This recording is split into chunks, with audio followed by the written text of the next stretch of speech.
Hi, this is Parvati. In the video, Grade 10 Max, Chapter 8, Introduction to Trigonometry, Exercise 8.1, question number 2 பார்க்க போறோம். In the figure, find tan p minus cot r.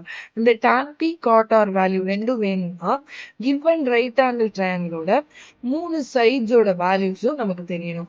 இங்க PQ, PR கொடுத்திருக்காங்க. QR நம்ம கண்டுபிடிக்கணும். So இந்த QR கண்டுபிடிக்கிறதுக்கு நம்ம என்ன யூஸ் பண்ணுவோம்? Pythagoras theorem. So what is Pythagoras theorem? Hypotenuse square is equal to base square plus height square. இங்க hypotenuseன்றது எது? ரைட் ஆங்கிள் இருக்கிற இந்த Q வெர்டெக்ஸுக்கு ஆப்போசிட்டா இருக்கிற PR இந்த சைடு தான் ஹைபோட்டனஸ். ஸோ PR ஸ்கொயர், பேஸ்ல இருக்கிற QRன்றது பேஸ்.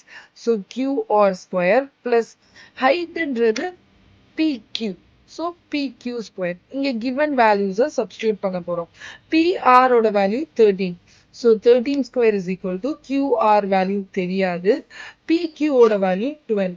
So 12 square.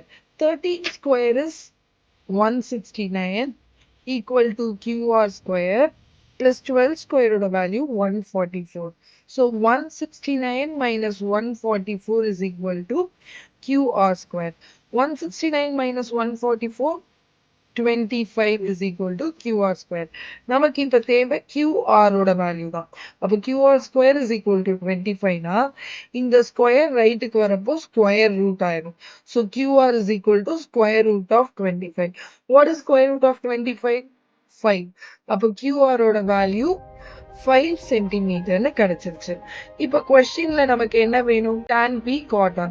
ஃபர்ஸ்ட் நான் இப்ப tan p ஓட வேல்யூ கண்டுபிடிக்கணும்னா tanனா நமக்கு என்னன்னு தெரியும்? Opposite by adjacent. அப்ப tan of angle p னா opposite of angle p by adjacent of angle p. So இப்ப இந்த கொஸ்டின்ல ஆங்கிள் P இங்க இருக்கு.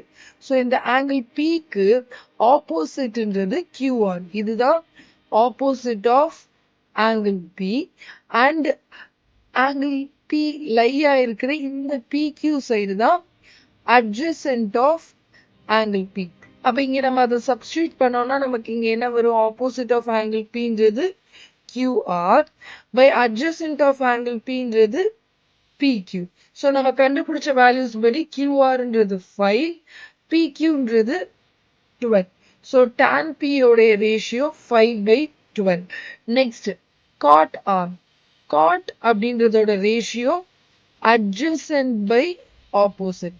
அப்ப நம்ம cot of angle R கண்டுபிடிக்கணும்ன்றனால adjacent of angle R by opposite of angle R. இப்ப இந்த ரைட் ஆங்கிள் ட்ரையாங்கிள்ல ஆங்கிள் Rன்றது இங்க இருக்கு. ஸோ இந்த Rக்கு ஆப்போசிட்டா இருக்கிற PQன்றது தான் opposite of angle R. And இந்த R லையா இருக்க இந்த QR சைடு தான் adjacent of angle R.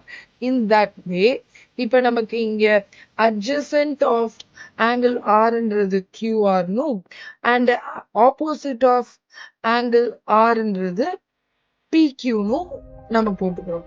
Again நம்ம கண்டுபிடிச்ச வேல்யூஸ் படி QR ஓட வேல்யூ 5 and PQ ஓட வேல்யூ 12. ஸோ இப்ப கொஸ்டின்ல நம்ம என்ன கண்டுபிடிக்கணும்? tan P minus cot R. tan P ஓட வேல்யூ 5/12 கண்டுபிடிச்சிருக்கோம். மைனஸ் cot R ஓட வேல்யூ அகைன் 5/12 கண்டுபிடிச்சிருக்கோம். So 5/12 minus 5/12, 0. So the answer for this question is 0. Done. Thank you.